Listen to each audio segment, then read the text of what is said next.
पढ़ने के लिए साधन भी दिए छात्रवृत्ति के रूप में, और पढ़ लिखने के बाद नौकरियों में कभी पिछड़ ना जाएं, आरक्षण दे दिया। हमने क्या किया? हमने सिर्फ लिया, लौटाया कुछ नहीं। और सबसे बड़ी बात, बाबा साहब ने हमें खुद के लिए कभी कुछ नहीं कहा, लेकिन लौटाने के लिए कहा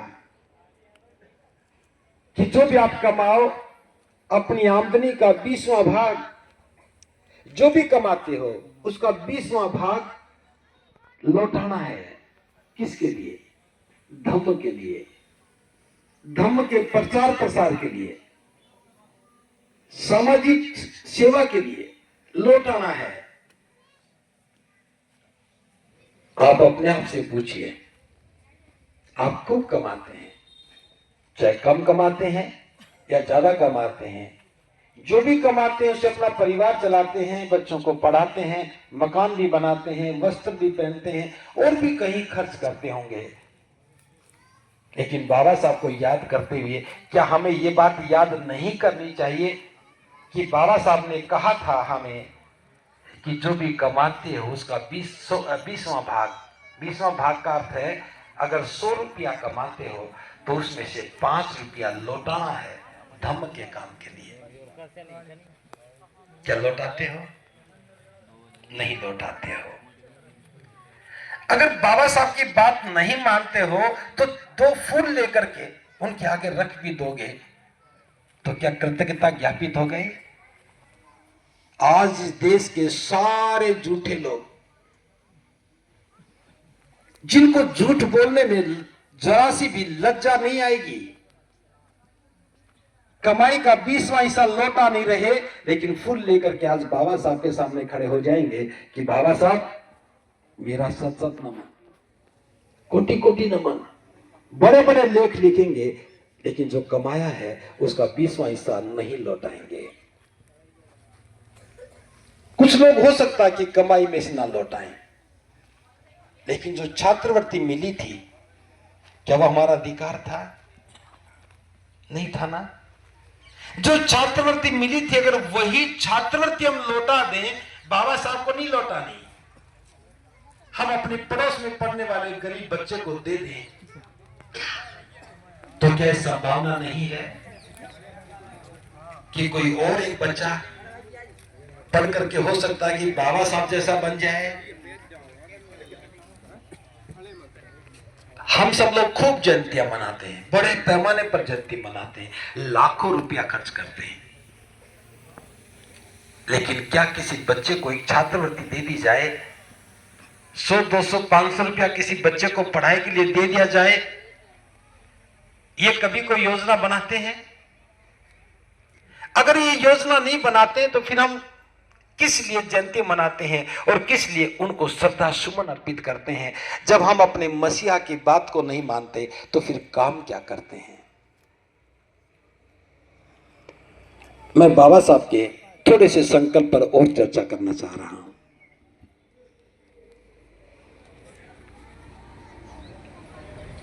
बचपन की घटना है कि बाबा साहब अपने पिता से मिलने के लिए सतारा गए। टेलीग्राम किया था और टेलीग्राम नहीं पहुंचा, इसलिए कोई लेने नहीं आया। स्टेशन मास्टर ने देखा कि 2 बच्चे हैं, बहुत सुंदर हैं, अच्छे कपड़े पहन रखे हैं, किसी रईस परिवार में से होंगे, तो बच्चों को नाम पूछा और एक गाड़ी वाले से बात की। गाड़ी वाले ने बच्चों को देखा तो खुश हुआ कि आज तो भाड़ा तो मिल ही गया। उन दोनों को बिठाया, भाड़ा तय किया और चलने लगा। चलते चलते नाम पूछ लिया। अब नाम से क्या पता लगता है? फिर जाति पूछी और जो बताया कि महार हैं, तो अपनी बैलगाड़ी से कूद के नीचे उतरा, डांटने लगा, धमकाने लगा, बैलगाड़ी में से बैलों से गाड़ी हटा दी। छोटे छोटे बच्चे स्टेशन से दूर जाकर के ऐसी परिस्थिति का सामना करें तो क्या होगा? दुगना किराया दिया उसको। गाड़ी वाला पैदल पैदल चला, भीम ने गाड़ी को हाँका ये उम्र कोई ज्यादा नहीं थी, 6-7 साल की, 7-8 साल की उम्र थी। और रात भर गाड़ी में चले, रात को एक नाका चुंगी पर ठहरे, पूरी रात भर प्यास से व्याकुल रहे, पानी भी पीने को नहीं मिला। कितनी घटनाओं से भीम को गुजरना पड़ा। लेकिन जानते हो, जहां जहां बाबा साहब का अपमान हुआ, बाबा साहब ने अपनी कलम से उस घटना को अंतिम घटना में बदल दिया। उदाहरण के लिए बात कर रहा हूं, मास्टर पढ़ाता नहीं था। आज अगर कोई अध्यापक पढ़ाना से मना करे तो बाबा साहब का लिखा संविधान सजा देता है। स्कूल में पानी नहीं पीने दिया, आज कोई स्कूल का मास्टर, हेडमास्टर पानी की मनाही कर दे तो सलाखों के पीछे पहुंच जाता है। बाबा साहब की लिखा हुआ संविधान इसे गुनाह समझता है, अपराध समझता है। बचपन में भीमराव को बैलगाड़ी में नहीं बैठने दिया, और आज उनके लिखे संविधान से बैलगाड़ी की बात तो छोड़िए, हम रेलगाड़ी भी चलाते हैं, हवाई जहाज भी उड़ाते हैं। बैठने की बात तो बहुत दूर, बैठे हुए लोगों को मंजिल तक भी पहुंचाते हैं। ये किसने किया? बाबा साहब ने किया।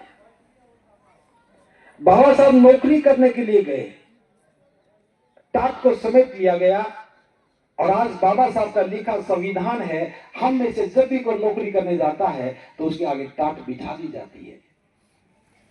जब कोई अधिकारी बन के बैठता है तो कर्मचारी आकर के नमस्कार